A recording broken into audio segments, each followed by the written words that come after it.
Les objets qui sont autour de nous sont faits d'une substance que l'on appelle matière.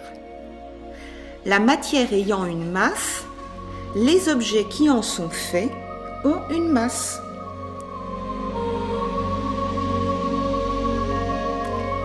Il y a 3 présentations possibles pour la matière.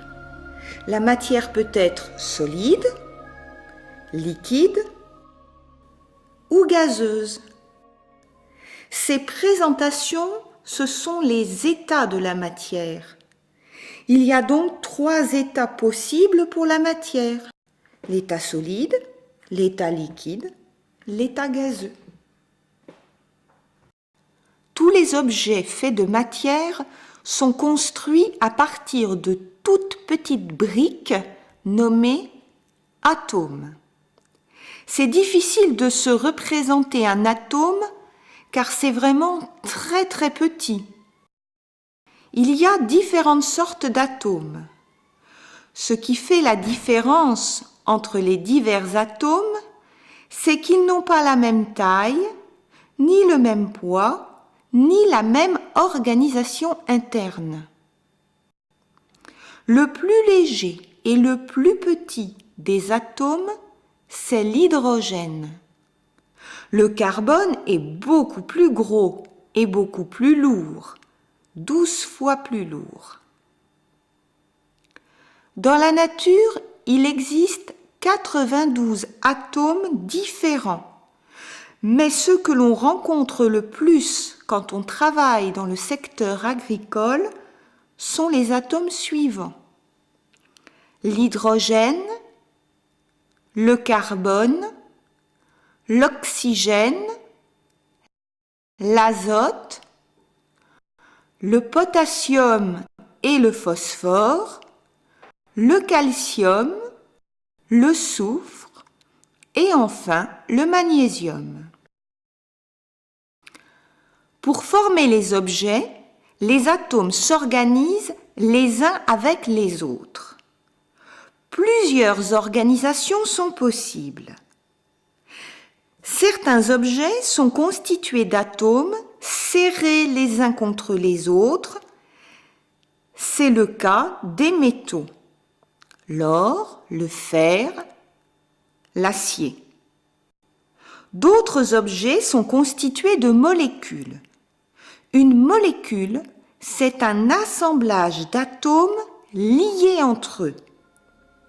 Par exemple, la molécule d'eau est faite d'un atome d'oxygène qui s'est lié avec 2 atomes d'hydrogène. Une seule goutte d'eau est constituée de milliards de molécules d'eau.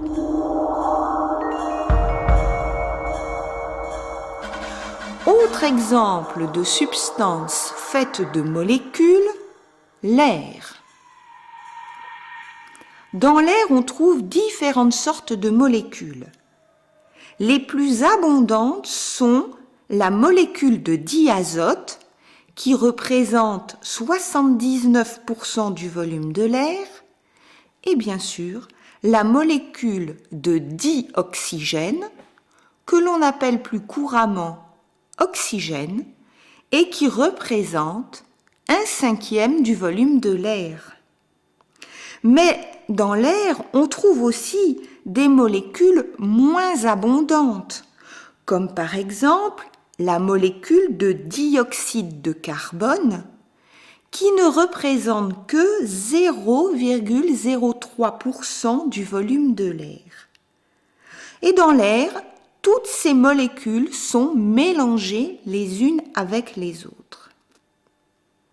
De très nombreux objets sont constitués de molécules.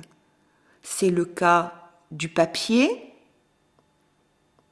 du bois, du plastique, du sucre, d'une plante et même de nous-mêmes. D'autres objets enfin sont constitués d'ions. Un ion, c'est soit un atome, soit une molécule qui a subi de légères modifications.